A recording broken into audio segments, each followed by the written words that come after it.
दोस्तों आज के इस एपिसोड में हम डिस्कस करेंगे दो बातें। पहली बात दोस्तों, जब आपने हायर पेंशन फॉर्म भर दिया उसके बाद अब ईपीएफओ ने आपके फॉर्म का जवाब देना शुरू कर दिया है। तो दोस्तों आपको या तो यहाँ पर डिमांड कम डिसीजन लेटर आया होगा जिसमें आपसे डिमांड किया होगा कि आपको जितना पैसा रिफंड करना है वो इस तिथि तक वापस कर दे और ये हिसाब से आपको पेंशन मिलेगी, वो आपको एक पत्र आया होगा। या तो दोस्तों अगर आपके फॉर्म में कुछ प्रॉब्लम से कुछ मिस्टेक है तो आपको एक करेक्शन लेटर आया होगा। तो दोस्तों ये दोनों लेटर आज हम यहाँ पर डिस्कस करेंगे। दोस्तों जो दूसरी बात हम करेंगे वो ये है कि पेंशन के फॉर्मूले में एक थोड़ा सा बदलाव आया हुआ है और इस बदलाव की वजह से एक बहुत बड़ा डिफरेंस आने वाला है पेंशन की कैलकुलेशन में, पेंशन के ब्रेक इवन कैलकुलेशन में। तो दोस्तों वो चीज भी आज हम इस एपिसोड में डिस्कस करेंगे और दोस्तों ऐसे कुछ और सवाल जो आपके मन में होंगे वो आज हम यहाँ पर इस डिस्कशन में और डिटेल तरह से डिस्कस करेंगे। तो दोस्तों उम्मीद करता हूँ आपको ये अपडेट वैल्यूएबल लगेगा और आपको आज का जो डिस्कशन है एक बहुत अच्छी क्लैरिटी देगा आपकी हायर पेंशन को लेकर। तो दोस्तों चलिए आगे बढ़ते हैं और डिस्कस करते हैं आज का हमारा टॉपिक। दोस्तों चलिए मैं आपके साथ पहला वो लेटर शेयर करता हूं जहां पर किसी फॉर्म में त्रुटि रह गई थी और ये दोस्तों ये उन व्यक्ति का फॉर्म है जो अभी भी सर्विस में है और वो कई दिनों तक सर्विस में रहने वाले हैं। तकरीबन इन महाशय का जो रिटायरमेंट होगा वो होगा 2040 के आसपास। तो दोस्तों उन लोगों को किस तरह से लेटर आ रहा है अगर उनके फॉर्म में मिस्टेक है तो चलिए वो हम देखते हैं। तो दोस्तों जैसे कि आप स्क्रीन पर देख पा रहे हैं ये जो लेटर आया हुआ है दोस्तों ये ईपीएफओ के कुकटपल्ली मतलब कि हैदराबाद ऑफिस से आया हुआ है। तो दोस्तों यहाँ पर जो इनकी पर्सनल डिटेल्स है वो मैंने स्क्रैच करके रख दी है ताकि वो किसी को विजिबल ना हो सके। लेकिन दोस्तों यहाँ पर जो लेटर की जो डिटेल्स होंगी वो मैं आपके साथ जरूर शेयर करूंगा। दोस्तों ये जो लेटर है ये 25 जुलाई 2023 को इनको मिला हुआ है और दोस्तों यहाँ पर जो सब्जेक्ट इन्होंने दिया हुआ है ये दिया हुआ है joint option word employ PF number जो भी उनका पीएफ होगा for higher pension on higher wages in respect of Shrimati so and so.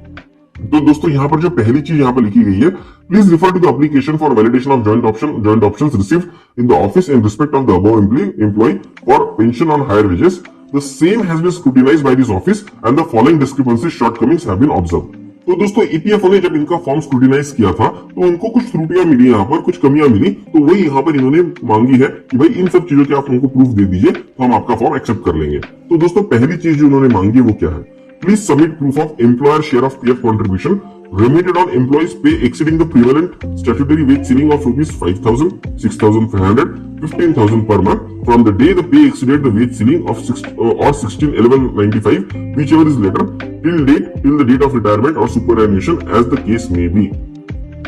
तो दोस्तों सबसे पहले इन्होंने मांगा है कि आपको प्रूफ देना है कि आपकी जो एक्चुअल कंट्रीब्यूशन ईपीएस में हुई है वो सीलिंग पर नहीं हुई है बल्कि आपकी एक्चुअल बेसिक प्लस डीए पर हुई है, उसका प्रूफ यहाँ पर इन्होंने मांगा हुआ है।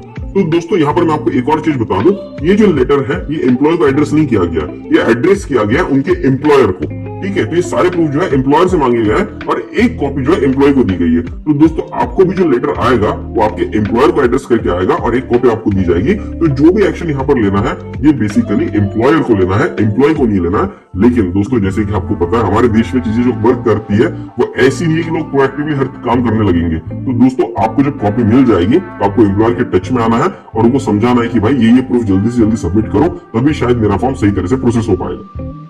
तो दोस्तों यहाँ पर पहला प्रूफ तो उन्होंने ये मांगा था कि एक्चुअल बेसिक प्लस डीए के ऊपर पीएफ पे कंट्रीब्यूशन हुआ है और उसी के बेसिस पर ईपीएस में कंट्रीब्यूशन हुआ है, इसका प्रूफ दीजिए। और दोस्तों ये प्रूफ जो है ये आपको नहीं देना, ये आपके एम्प्लॉयर को देना है और वही इसका प्रूफ सही तरह से दे भी सकता है।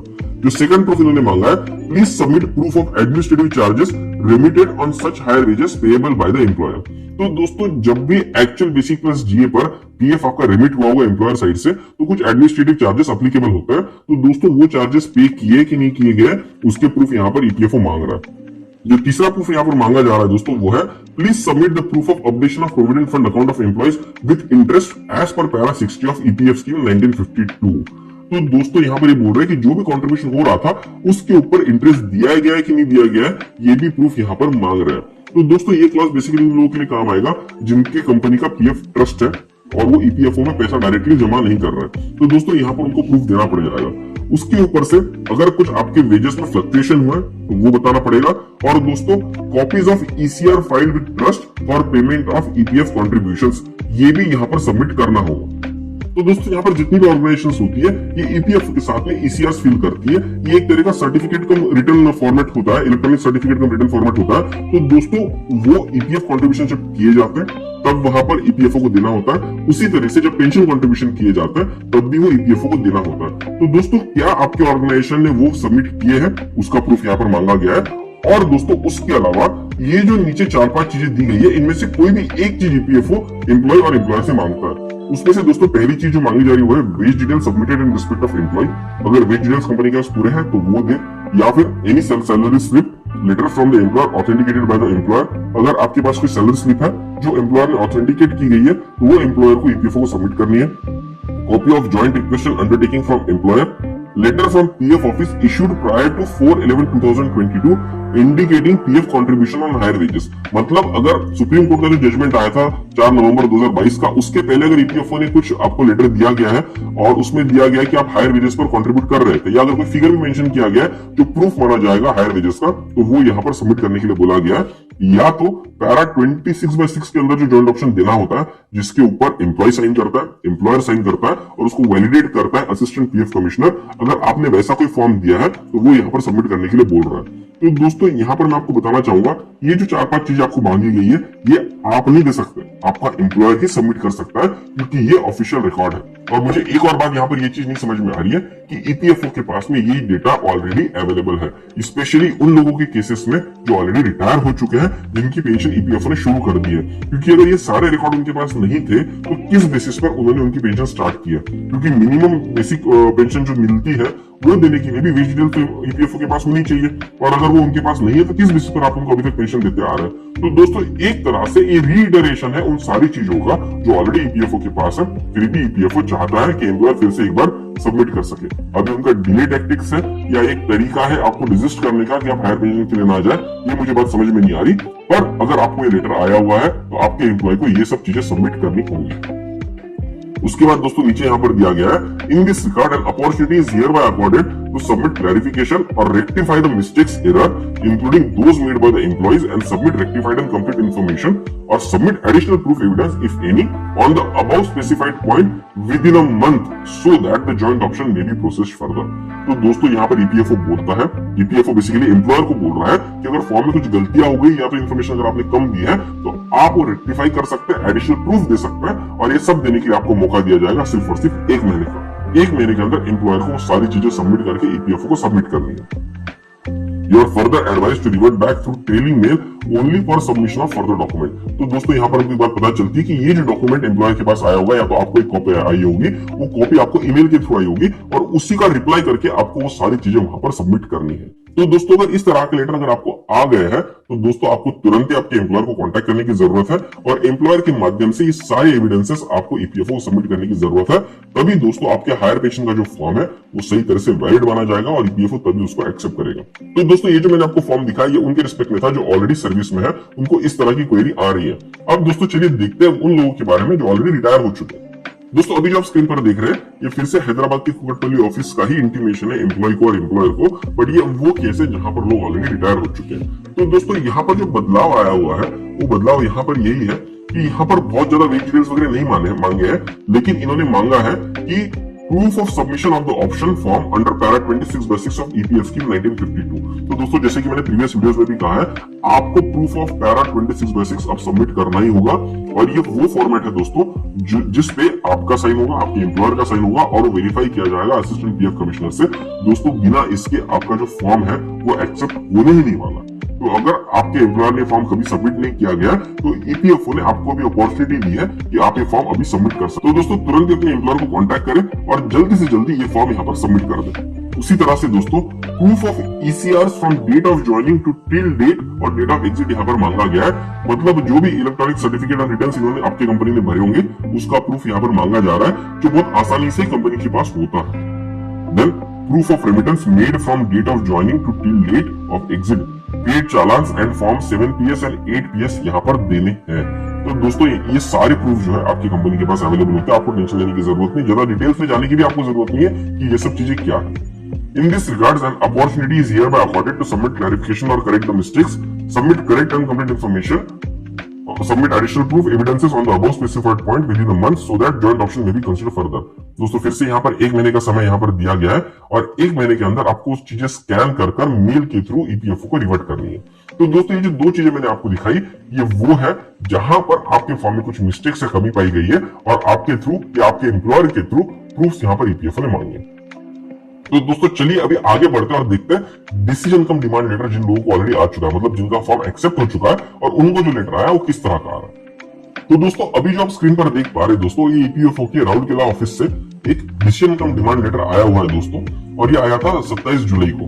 तो दोस्तों यहाँ पर सबसे पहले तो वही मेंशन किया गया है कि जो सुप्रीम कोर्ट का जो जजमेंट आया था उन सब में क्या दिया गया था, और उसके बाद दोस्तों उनकी भी डिटेल्स दी गई है और डिटेल्स के हिसाब से उन्होंने इन्फॉर्मेशन दी है। अब दोस्तों मैं यहाँ पर बता दूं, ये जो महाशय है ये 2013 में ऑर्गेनाइजेशन को ज्वाइन किए थे और अभी भी ये सर्विस में और बहुत दिन तक सर्विस में रहेंगे। तो उनका जो सैंपल लेटर मेरे पास है मैं आपको यहाँ पर दिखा रहा हूँ। उनकी पर्सनल डिटेल्स मैंने यहाँ पर पूरी तरह से हाइड कर दी है ताकि उनकी पर्सनल प्राइवेसी पे कोई फर्क ना पड़े और हम सिर्फ उनकी इन्फॉर्मेशन के बेसिस पर आगे जा सके। तो दोस्तों यहाँ पर अगर आप ये सेकंड पैराग्राफ देखेंगे तो आपको पता चलेगा, for the wages month January 2013, first month of contribution जो उनका पहला महीना था, till February 2023, due in March 2023, EPF contribution for the member has been received in his or PF at prescribed rate of his or monthly wages in excess of wage ceiling amount 6,500 or rupees 15,000 as enforced during corresponding time. The EPF administration charges payable for him have also been remitted by the employer on his or actual full monthly wages that is not capped at the statutory ceiling every month for the aforesaid period. His her provident fund account has been updated with interest as per para 60 of EPF scheme 1952 on the basis of such contributions received. तो दोस्तों जैसे कि हमने पहले letters में देखा कि उन्होंने बहुत सारे प्रूफ मांगे थे कि एक्चुअल बेसिक प्लस जीए पर आपका पैसा आया हुआ है कि नहीं आया हुआ है ईपीएफ में, फिर आपने जो कंट्रीब्यूशन पेंशन में डाले हुए एक्चुअल बेसिक प्लस जीए पर किए हुए कि नहीं किए हुए, आपने उसके ऊपर इंटरेस्ट दिया हुआ है कि नहीं दिया हुआ है, और जितने भी उनके अकाउंट से अपडेट हुए कि नहीं हुए, इन सारों के प्रूफ इनकी ऑर्गेनाइजेशन ने ऑलरेडी सबमिट कर दिए और उसी के बेसिस पर इनको ये लेटर आया गया, यहाँ पर क्लियरली यहाँ पर मेंशन किया गया। तो दोस्तों इसका मतलब जब तक वो सारे प्रूफ नहीं दिए जाएंगे ऐसा कोई भी लेटर आपको नहीं आएगा। उसके बाद दोस्तों यहाँ पर इन्होंने कहा है, and whereas in terms of EPF head office circular pension so and so the member can now submit the joint request with his last employer for permission under para 26/6 of EPF scheme. तो दोस्तों जैसे मैंने आपको कहा था, आपकी company ने सारे डॉक्यूमेंट देने के बाद भी पैरा 26/6 का आपको साइन कर लेटर ईपीएफ को सबमिट करना होगा। इन महाशय से भी उन्होंने मांगा है। अब दोस्तों यहाँ पर नीचे इन्होंने बताया कि कितना अमाउंट उनका कैलकुलेट होता है। दोस्तों आपको याद होगा मैंने एक वीडियो बनाया था जो ईपीएफओ ने एक शीट दी थी हमको जिसके थ्रू आप रिफंड अमाउंट कैलकुलेट कर सकते थे, उसको हम कहते थे रिफंड कैलकुलेटर। तो दोस्तों रिफंड कैलकुलेटर को यूज करके जो अमाउंट आपका बनता है एग्जैक्टली वही अमाउंट यहाँ पर ईपीएफओ मांग रहा है। मतलब कि दोस्तों ईपीएफओ के वेबसाइट पे जो रिफंड कैलकुलेटर उन्होंने दिया है वो एकदम परफेक्ट है और उसी को ईपीएफओ मान के चलेगा, वो इस लेटर के थ्रू यहाँ पर साबित होता है। तो दोस्तों आपने अगर वो वीडियो मेरा नहीं देखा है तो जरूर देखिएगा, लिंक आपको यहाँ पर ऊपर दिख रहा होगा और वीडियो के एंड में भी मैं आपको दे दूंगा कि रिफंड कैलकुलेशन शीट वर्क कैसे करती है। तो अभी तक अगर आपको लेटर नहीं आया हुआ ईपीएफओ की तरफ से तो आप अपना कैलकुलेशन करके रेडी रह सकते हैं कि आपको रिफंड कितना आएगा, वो वीडियो आपको जरूर हेल्प करेगा। तो दोस्तों चलिए आगे बढ़ते हैं और देखते हैं कि इन महाशय को कितना पैसा देना है। तो दोस्तों यहाँ पर इन्होंने लिखा है, and whereas the sum of rupees 1,16,324 has been computed as a differential additional contribution payable to pension for him her for the period of 1 January or January 2013 to February 2023 and a sum of rupees 13,185 as the pension scheme administration charges at 1.16% of the portion of his or monthly wages over and above rupees 15,000 for the period with effect from January 2013 to February 2023 on the basis of his her month-wise wages and supporting documents furnished to this office by his or employer। तो दोस्तों यहाँ पर इन्होंने बोला गया है कि आपका जो रिफंड कैलकुलेशन है वो इन्होंने यहाँ पर बता दिया। उसके अलावा दोस्तों जो 1.16% का जो चार्ज आपको भरना था वो भी यहाँ पर इन्होंने बता दिया कि कितना है। और दोस्तों यहाँ पर ये बोल रहे हैं कि she is hereby given 3 months time to deposit the dues.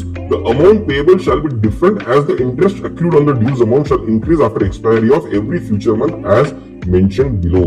तो दोस्तों यहाँ पर ये बोल रहे हैं कि जो भी अमाउंट हम आपको बता रहे हैं वो आपको भरने के लिए आपको 3 महीने का समय दिया गया, लेकिन हर महीने के हिसाब से आपका जो रिफंड अमाउंट है चेंज होगा क्योंकि उसमें इंटरेस्ट ऐड होगा। तो दोस्तों जैसे ये जो डिमांड इनको भी आया हुआ है, अगर आप ये चार्ट यहाँ पर देखेंगे तो इन्होंने क्लियर बोला है कि ये जो महाशय अगर 31 जुलाई तक ये पैसे भर देते तो इनको भरने होते 1,33,027 रुपए, लेकिन वही अगर ये अगस्त के एंड में भरेंगे तो इनके पैसे यहाँ पर बढ़ जाएंगे क्योंकि उस महीने का 448 रुपीज का इंटरेस्ट भी यहाँ पर बढ़ेगा और वो यहाँ पर ऐड हो जाएगा। उसी तरह से अगर सितंबर में भरेंगे तो दोस्तों इनको और ज्यादा पैसे भरने पड़ेंगे क्योंकि इंटरेस्ट यहाँ पर देना होगा। दोस्तों मैं उम्मीद करता हूँ यहाँ तक आपको क्लैरिटी है कि ईपीएफओ रिफंड कैसे मांग रहा है, आपको कितना अवधि दे रहा है उस पैसे को वापस करने के लिए और कैसा वो इंटरेस्ट चार्ज कर रहा है हर महीने के डिले के लिए। अब दोस्तों यहाँ जो नेक्स्ट पैराग्राफ जो मैं यहाँ पे सिलेक्ट करके आपको दिखा रहा हूँ दोस्तों, ये पैराग्राफ में ये दिया गया कि एक्चुअल पेंशन कैसे कैलकुलेट की जाएगी। वीडियो के शुरुआत में दोस्तों मैंने आपको बताया था कि पेंशन फॉर्मूले में एक छोटा सा बदलाव है और एक छोटा सा बदलाव बहुत बड़े तरीके से आपकी पेंशन को कम करने वाला है, वो मैं डिटेल में आपको समझाऊंगा। अभी के लिए ये पैराग्राफ को हम स्किप करेंगे। उसके बाद दोस्तों यहाँ पर नेक्स्ट पैराग्राफ इन्होंने बोला है, it is noticed that aforesaid mention member has requested that his existing accumulation in his PF account में be used for the purpose of effecting the diversion of differential additional contribution payable to the pension fund and also the pension scheme charges with effect from 1/9/2014। तो दोस्तों यहाँ पर इन्होंने बताया गया है कि जब आपने फॉर्म भरा था, आपने एक ऑप्शन टिक किया था कि भाई मेरे जो एग्जिस्टिंग पीएफ अमाउंट में से आप पैसा ले लीजिए, तो वहीं से पैसा निकाल लिया जाएगा, वहीं से पैसा रिफंड कर लिया जाएगा। अब दोस्तों अगर आगे चले तो पता चलेगा, by agreeing to the above mentioned diversion of amount from the PF account to the pension fund account, the member pensioner shall deem to have agreed to the wage details on which the differential dues and interest have been calculated and shall also deem to have agreed to the formula of the future pension calculation attached herewith. मतलब कि जैसे ही दोस्तों आप अपना पैसा refund कर देंगे EPFO को, आप एग्री करते हैं कि जो नया पेंशन फॉर्मूला है वो आपको एक्सेप्टेबल है। दोस्तों वो चालाकी से ईपीएफओ यहाँ पर खेल रहा है, आपको कोई ऑब्जेक्शन रेज करने का यहाँ पर कोई मौका नहीं दे रहा है, लेकिन हर चीज वो लिखवा ले रहा है आपसे, आपको इन्फॉर्म कर दे रहा है कि भाई ये फॉर्मूला यहाँ पर एप्लीकेबल होगा और इसी के हिसाब से आपको पेंशन मिलेगी। Moreover, member shall have to submit the joint request with his last employer and the employer shall have to submit the undertaking form for permission under para 26/6। दोस्तों यहाँ पर इन्होंने फिर से एक बार बोला है कि पैरा 26/6 का प्रूफ आपको देना होगा। इसी के अलावा क्लैरिफिकेशन भी दोस्तों यहाँ पर आ गया है कि अगर आप 4-5 एम्प्लॉयर्स के साथ काम कर चुके अपने सर्विस पीरियड में, तो क्या आपको सबका लाके देना है? नहीं, आपका जो लास्ट एम्प्लॉयर होगा उसी के साथ मिलकर आपको पैरा 26/6 यहाँ पर सबमिट करना है। अब दोस्तों जो आखिरी पैराग्राफ यहाँ पर है, इसकी समरी मैं आपको बता देता हूँ। दोस्तों यहाँ पर बोला गया क्लियर शब्दों में कि पैरा 26/6 का जो प्रूफ है वो एम्प्लॉयर सबमिट करे। दूसरी चीज, उसी के साथ एक कंसेंट लेटर भी दे कि जो पैसा डाइवर्ट करना है, अगर पीएफ से आपका डाइवर्ट करना है तो डाइवर्ट करने के लिए कंसेंट यहाँ पर देने के लिए बोला गया है। और दोस्तों अगर ये दोनों चीजें अगर उनको स्पेसिफाइड 3 महीने के पीरियड में नहीं मिलती है, तो ये माना जाएगा कि आप इस स्कीम में इंटरेस्टेड नहीं हो। दोस्तों बहुत इंपॉर्टेंट है, अगर आप पैरा 26/6 का प्रूफ 3 महीने के अंदर नहीं सबमिट कर पा रहे इस लेटर के मिलने के, तो आप इस स्कीम में इंटरेस्टेड नहीं हो, ऐसा मानकर ईपीएफओ फ्यूचर में आपका कोई भी क्लेम एंटरटेन नहीं करेगा और इन सबको गाइड करेगा। अगर कोई और सुप्रीम कोर्ट का हाई कोर्ट का जजमेंट आ जाता है तो वो हिसाब से। उसी के साथ दोस्तों यहाँ पर ईपीएफओ ने पूरी डिटेल्ड कैलकुलेशन शीट दी है, साथ में एक प्रोफॉर्मा दिया हुआ है कि 26/6 का प्रूफ दिया कैसे जाए। ये ऑलरेडी बहुत सारे वीडियोस में दोस्तों मैं आपके साथ में शेयर कर चुका हूँ। और जैसे कि मैं आपको बता रहा था कि जो ईपीएफओ का रिफंड कैलकुलेटर ईपीएफओ ने अपने वेबसाइट पर डाला हुआ है वो यहाँ पर माना जा रहा है और वो इस शीट से यहाँ पर क्लियर हो जाता है, क्योंकि ईपीएफओ कैलकुलेटर एग्जैक्टली ऐसा ही दिखता है और इसी तरह से कैलकुलेशन करता है दोस्तों। तो डिटेल में दी जाएगी कि आपकी वेज डिटेल्स क्या क्या अवेलेबल है। अगर इसमें कुछ भी डिस्क्रिपेंसी है तो आप उनके साथ एंटरटेन कर सकते हैं, उनको चैलेंज भी कर सकते हैं, ऑब्जेक्ट भी कर सकते हैं और अपनी जो भी यहाँ पर हिस्ट्री है वो यहाँ पर क्लियर कर सकते हैं दोस्तों। तो दोस्तों इसी हिसाब से यहाँ पर इन्होंने समरी दे दी है टोटल, और आपका क्या क्या कैलकुलेशन होगा वो यहाँ पर बता दिया। अब दोस्तों आते हैं मोस्ट इंटरेस्टिंग पार्ट के ऊपर में कि formula for calculation of monthly members pension. जो मैं आपको बता रहा था दोस्तों कि पेंशन के फॉर्मूले में छोटा सा बदलाव आया हुआ है, वो यहाँ पर बहुत क्लियर दिया गया और मैं आपको बहुत अच्छे तरह से यहाँ पर समझाऊंगा दोस्तों। अब दोस्तों सबसे बड़ा जो चेंज यहाँ पर पेंशन फॉर्मूला में आया हुआ है वो ये है कि अभी तक दोस्तों जो हम पेंशन कैलकुलेट करते थे वो एक फिक्स्ड फॉर्मूला से करते थे, और इसके बाद जो फॉर्मूला हम लेंगे दोस्तों उसके 2 पार्ट बन जाएंगे और ये 2 पार्ट से जो अलग अलग पेंशन बनेंगे उसको जब आप ऐड करेंगे तो आपकी एक्चुअल पेंशन बनेगी। तो आइए दोस्तों मैं आपको एक प्रेजेंटेशन के थ्रू बताता हूँ कि पुराने पेंशन में क्या डिफरेंस था पेंशन फॉर्मूला में और इस नए पेंशन फॉर्मूला में क्या डिफरेंस है।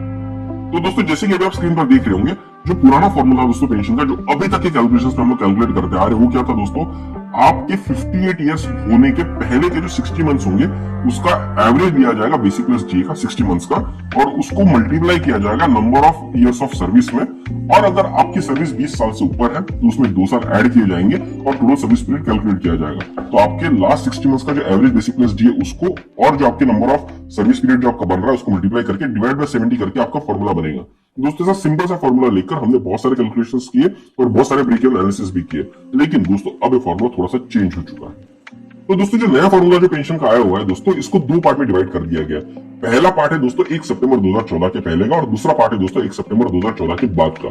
तो दोस्तों समझ लीजिए अगर आपने 1995 के बाद ज्वाइन किया, समझ लीजिए 2010 में ज्वाइन किया, तो 2010 से लेके 1 सितंबर 2014 तक का कैलकुलेशन होगा। अगर दोस्तों अगर आपने 1995 के पहले ज्वाइन किया तो 1995 नवंबर से लेके सितंबर 2014 तक का आपका कैलकुलेशन होगा। ये होगा पहला पार्ट। दूसरा होगा दोस्तों 2014 सितंबर से लेके आप जब तक रिटायर होंगे या 58 ईयर्स के हो जाएंगे तब तक का। तो दोस्तों जो पहला पोर्शन है उसको हम कहेंगे पेंशन ए पोर्शन। तो दोस्तों यहाँ पर जो है 1 सितंबर 2014 के पहले के जो 12 महीने होंगे दोस्तों, उसका एवरेज लिया जाएगा आपके बेसिक प्लस जे का और उसको माना जाएगा पेंशनेबल सैलरी। अब दोस्तों यहाँ पर जो सर्विस पीरियड होगा वो कैसे लिया जाएगा, वो इस बार ईयर्स में नहीं लिया जाएगा दोस्तों, वो लिया जाएगा डेज में। दोस्तों इसके पहले जब भी हम कैलकुलेशन करते थे हम ये पकड़ के चलते थे ईयर्स में कैलकुलेशन करने के लिए, और वहां पर दोस्तों हम फायदा क्या लेते थे, समझ लीजिए किसी का सर्विस 25.6 इयर्स का है तो हम उसको पकड़ के चलते थे 26 इयर्स राउंडिंग ऑफ कर देते थे। तो वो जो एक्स्ट्रा 5-6 महीने का जो बेनिफिट दोस्तों हम कंसीडर करते थे वो ईपीएफओ बिल्कुल भी कंसीडर नहीं कर रहा है। EPFO straight number of days में ले रहा है और नंबर ऑफ डेज में लेने की वजह से कोई आपको यहाँ पर राउंडिंग ऑफ बेनिफिट नहीं मिलने वाला।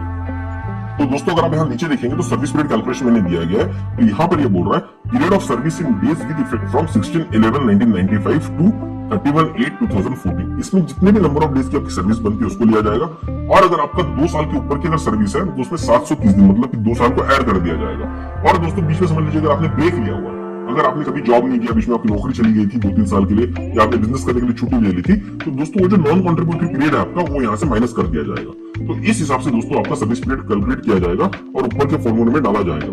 और क्योंकि हम दोस्तों सर्विस पीरियड डेज में ले रहे हैं, यहाँ जो डिवीजन फैक्टर में 70 के साथ में 365 भी दोस्तों यहाँ पर ऐड हो जाएगा। तो ये बनेगा आपका पेंशन ए जो होगा 2014 के पहले का। उसी हिसाब से दोस्तों पेंशन बी यहाँ पर बनेगा 2014 के बाद का।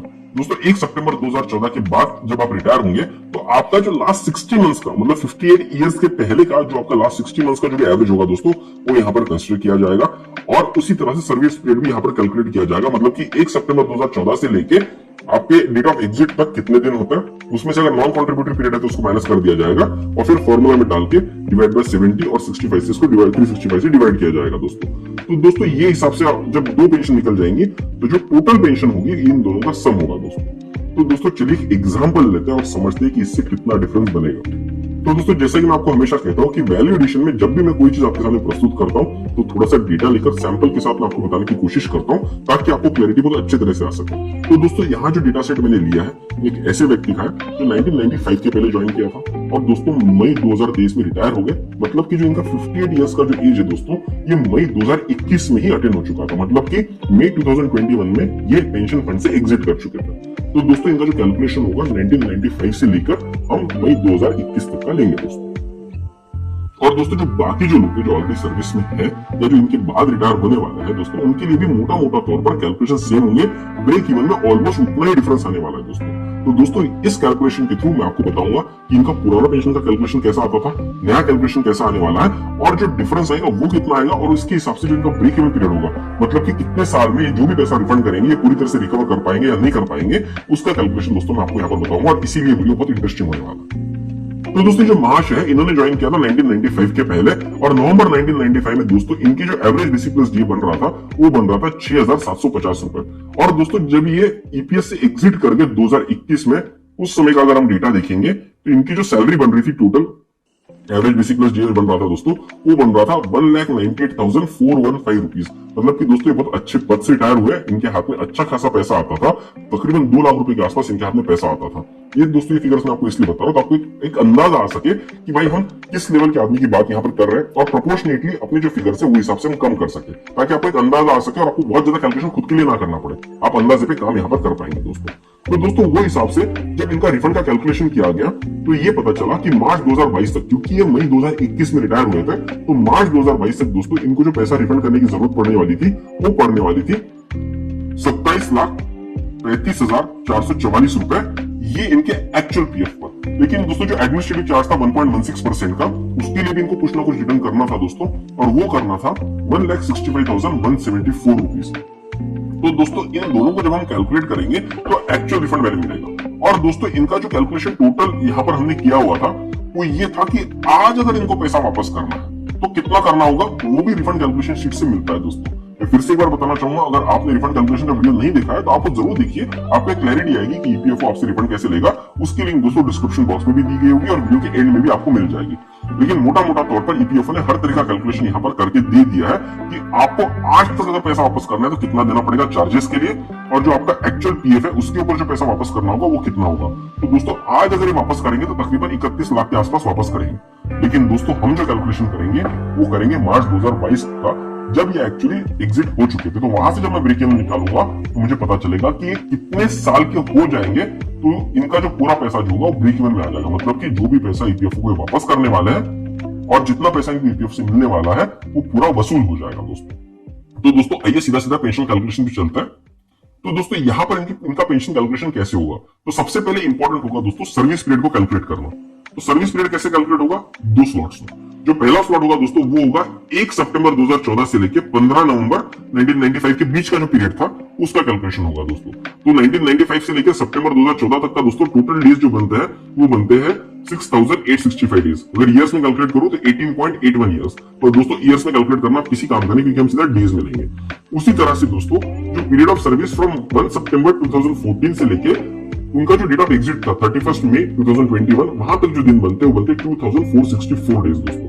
तो दोस्तों क्योंकि इनकी सर्विस 20 साल से ज्यादा की होगी, इनका जो एडिशन होगा 730 डेज का, मतलब कि 2 साल का, वो यहाँ पर किया जाएगा 6865 में जो पहला पीरियड था दोस्तों।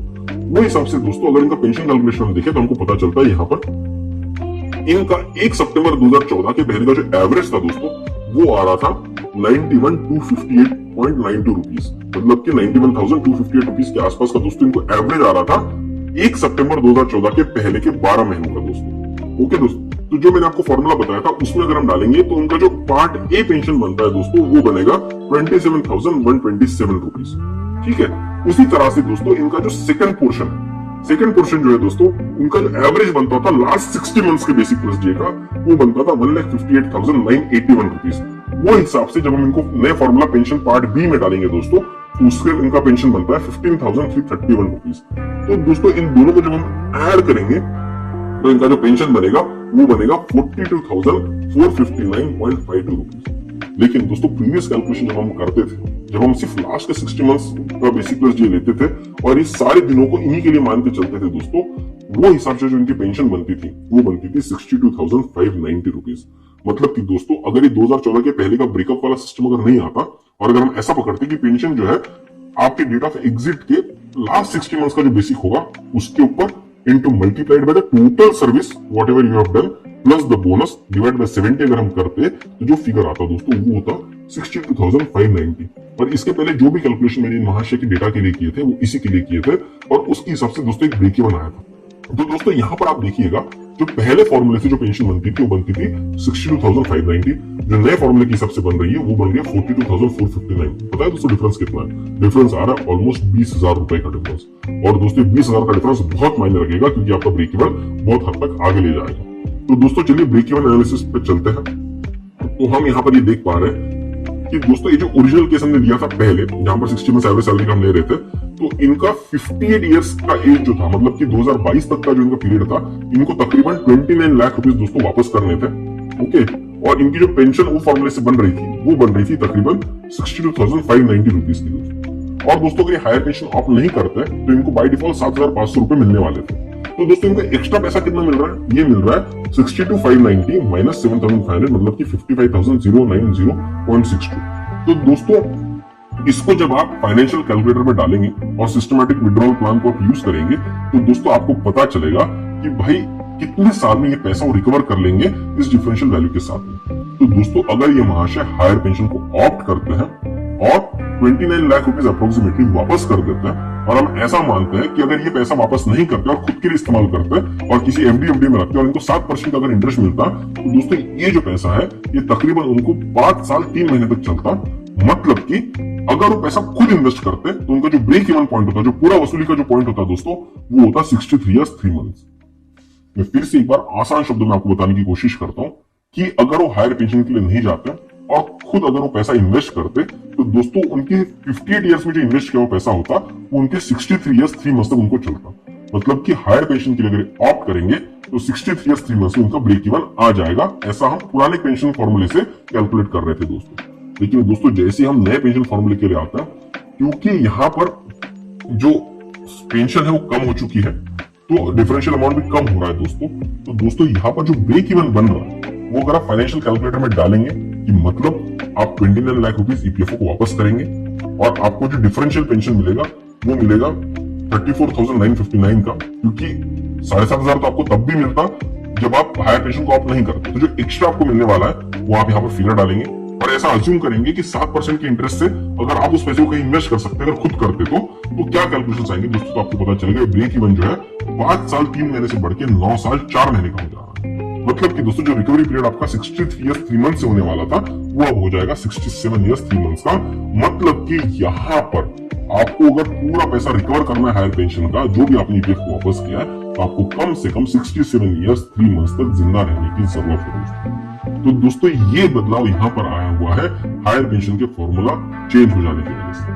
तो दोस्तों आप यहाँ पर महसूस कर सक रहे होंगे कि जो जोश और उल्लास स्टार्टिंग में था जब ये हायर पेंशन का जजमेंट आया था सुप्रीम कोर्ट की तरफ से, वो जोश और जल्लोश अब धीरे धीरे कम होते जा रहा है, क्योंकि ईपीएफओ जिस तरह के चेंजेस ला रहा है, जिस तरह की क्लैरिफिकेशन ला रहा है, धीरे धीरे दोस्तों ये जो स्कीम है ल्यूक्रेटिव नहीं बच रही है, उतनी आकर्षक नहीं लग रही है।